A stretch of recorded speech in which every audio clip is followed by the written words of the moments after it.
உனக்கு துணையா யாரும் இல்லைன்னு நீ வருத்தப்படாத. நான் உன் கூடவே இருக்கேன்னு என்னை முழுமையாக நம்பு. நீ எவ்வளவு கான்ஃபிடென்ட்டானவ அப்படிங்கிறத மறந்துட்டியா? கொஞ்சம் நினச்சி பாரு. எத்தனை பிரச்சனை என்னை தாண்டி வந்திருக்க. இப்போ நடந்துட்டுருக்கிறதெல்லாம் ஒரு விஷயமே உனக்கு இல்லைன்னு உனக்கு புரியலையா? நீ தோண்டு போகும்போதெல்லாம் ஏன் நான் உனக்கு உன் கூட இருக்கிறது ஞாபகம் வரமாட்டேங்குது? உடனே ஏன் அவ்வளவு சோர்ந்து போயிடுற? கொஞ்சம் தெம்பாகு, எழுந்துரு, நிமிர்ந்து பாரு.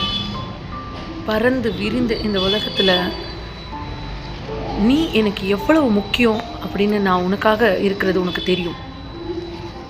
யாருக்காகவும் எதுக்காகவும் கவலையே படாத. உன் மனசுக்கு எது சரின்னு படுதோ அதை நீ செஞ்சுட்டு சந்தோஷமாக உன் வாழ்க்கையை என்ஜாய் பண்ணிட்டு போயிட்டே இரு. நான் எப்போதும் உன் கூடவே இருப்பேன்.